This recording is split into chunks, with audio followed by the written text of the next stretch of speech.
Hello everyone, welcome once again to my channel. कैसे हैं आप सब? आई होप आप सभी अच्छे होंगे।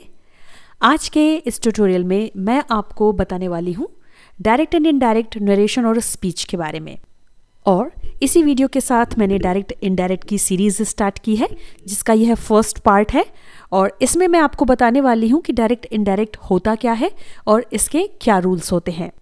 जी हाँ, चाहे आप बिगिनर्स हैं या फिर कॉम्पिटिटिव एग्जामिनेशंस में पार्ट लेने वाले एस्पिरेंट, आप सभी के लिए यह वीडियो और इसकी सीरीज़ बहुत ही ज़्यादा इंपॉर्टेंट होने वाली है, क्योंकि आप पढ़ने जा रहे हैं इंग्लिश ग्रामर का बहुत ही ज़्यादा इंटरेस्टिंग टॉपिक, जो कि है डायरेक्ट एंड इनडायरेक्ट। तो वीडियो में आगे बढ़ने से पहले मैं आप सभी से यह अपील करना चाहती हूँ, यदि आपने अभी तक मेरे चैनल को सब्सक्राइब नहीं किया है तो जल्दी से कीजिए और साथ ही में लगे बेल आइकन को ज़रूर प्रेस कर दीजिएगा, क्योंकि न्यू वीडियोस की नोटिफिकेशन आप तक पहुँचना बहुत ज़रूरी है। So without wasting any time, let's begin the video. तो आइए दोस्तों, वीडियो को स्टार्ट करते हैं और सबसे पहले समझते हैं कि डायरेक्ट नरेशन यानी कि स्पीच क्या होते हैं। ध्यान दीजिए, when someone's comments and speech is being repeated exactly as it was is called direct narration। इसका मतलब ये हो जाता है कि जब किसी व्यक्ति के द्वारा कहे गए शब्दों को यानी कि कथनों को सेम ज्यों का त्यों हूबहू दोहराया जाए तो उसे ही हम कहेंगे डायरेक्ट नरेशन। सरल शब्दों में कहा जाए तो स्पीकर के कहे गए शब्दों को एज इट इज प्रेजेंट करना ही डायरेक्ट नरेशन या फिर स्पीच कहलाता है। आइए दोस्तों, अब देखते हैं कि इनडायरेक्ट नरेशन या स्पीच क्या होता है। तो ध्यान से देखिए, when someone's comments or speech is expressed by one's own words indirectly is called indirect narration। इसका मतलब ये होता है कि जब वक्ता के कहे गए कथनों को यानी जो भी उसने कुछ बोला है उसे हम अपने शब्दों में व्यक्त करते हैं। यहाँ पर ध्यान दीजिएगा, अपने शब्दों से मतलब है कि जिस व्यक्ति के द्वारा डायलॉग बोला गया है यानी कमेंट्स किया गया है, हम उसके शब्दों का प्रयोग नहीं करेंगे।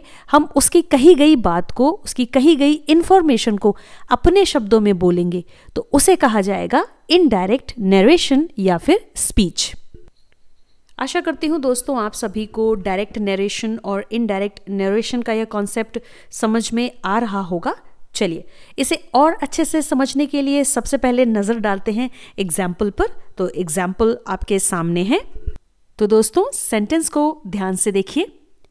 ही says to me I play football daily, यानी वह मुझसे कहता है कि मैं रोज फुटबॉल खेलता हूं। नाउ द क्वेश्चन इज, यहां पर हम इस सेंटेंस को डायरेक्ट नरेशन या फिर डायरेक्ट स्पीच क्यों कहेंगे? चलिए इसकी जानकारी करते हैं और देख लेते हैं कि सेंटेंस में कौन कौन से वर्ड्स आए हुए हैं और किस तरीके से इसे क्रिएट किया गया है। तो सबसे पहले यहाँ पर सेंटेंस में आया है ही प्रोनाउन वर्ड, आप सभी जानते होंगे। तो इसे कहा जाता है स्पीकर, यानी कि बोलने वाला वक्ता। और इसके बाद यहाँ पर आई हुई है वर्ब सेज, जिसे रिपोर्टिंग वर्ब कहा जाता है। और यह रिपोर्टिंग वर्ब प्रेजेंट, पास्ट और फ्यूचर तीनों ही टेंसेस में हो सकती है। रिपोर्टिंग वर्ब के बाद आता है ऑब्जेक्ट, जो कि रिपोर्टिंग वर्ब का ही ऑब्जेक्ट होता है। और यहाँ पर कोई भी प्रोनाउन वर्ड या नाउन वर्ड आ सकता है। ऑब्जेक्ट के बाद लगा होता है कॉमा, और इस कॉमा के बाद इस सेंटेंस का सबसे मेन पार्ट आता है, जिसे हम कहते हैं डायरेक्ट स्पीच।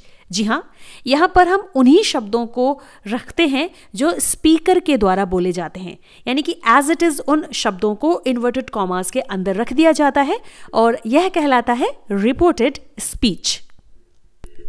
आशा करती हूँ दोस्तों आप सभी को डायरेक्ट नरेशन के इस सेंटेंस का यह स्ट्रक्चर ज़रूर समझ में आया होगा। जब भी आप डायरेक्ट नरेशन की स्टडी करेंगे तो उनमें 3 बातों का आपको विशेष रूप से ध्यान रखना है। पहला स्पीकर, दूसरा उसकी रिपोर्टिंग वर्ब, तीसरा reported speech.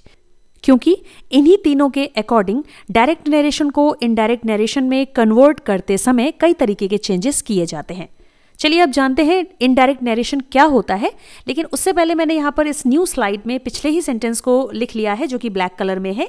He says to me I play football daily, ताकि आपको समझने में आसानी हो। आप लोग कंफ्यूज बिल्कुल मत होइएगा, यह पिछला ही सेंटेंस है। तो आइए दोस्तों बनाते हैं इस डायरेक्ट नरेशन को अब इनडायरेक्ट नरेशन में। सेंटेंस आपके सामने है। He tells me that he plays football daily. इसका मतलब है वह मुझे बताता है कि वह रोज फुटबॉल खेलता है।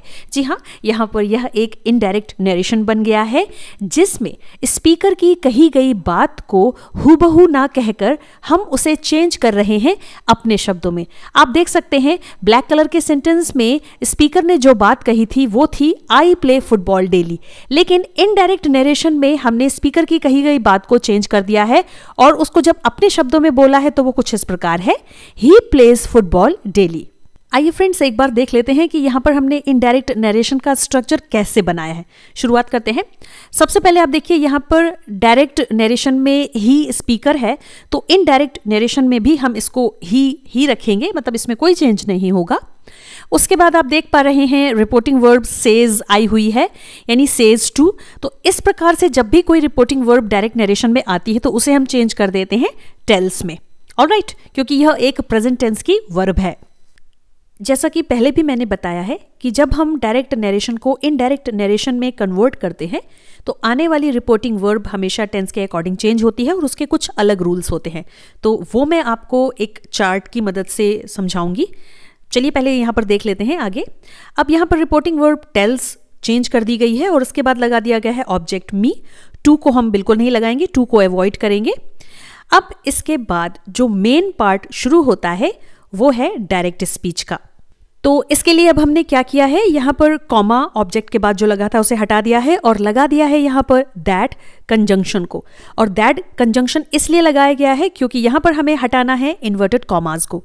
जी हाँ, जब हम इन्वर्टेड कॉमास को हटाएंगे तो दैट कंजंक्शन का यूज करेंगे और उसके बाद डायरेक्ट स्पीच को इनडायरेक्ट स्पीच में चेंज कर देंगे। आप ध्यान से देखिए, डायरेक्ट स्पीच में बोला जा रहा है आई प्ले फुटबॉल डेली। तो अब हम यहाँ पर क्या करेंगे, क्योंकि हमें उसके कहे गए शब्दों को यानी स्पीकर के कहे गए शब्दों को अपने शब्दों में बोलना है, तो हम यहाँ पर आई को चेंज कर देंगे ही में।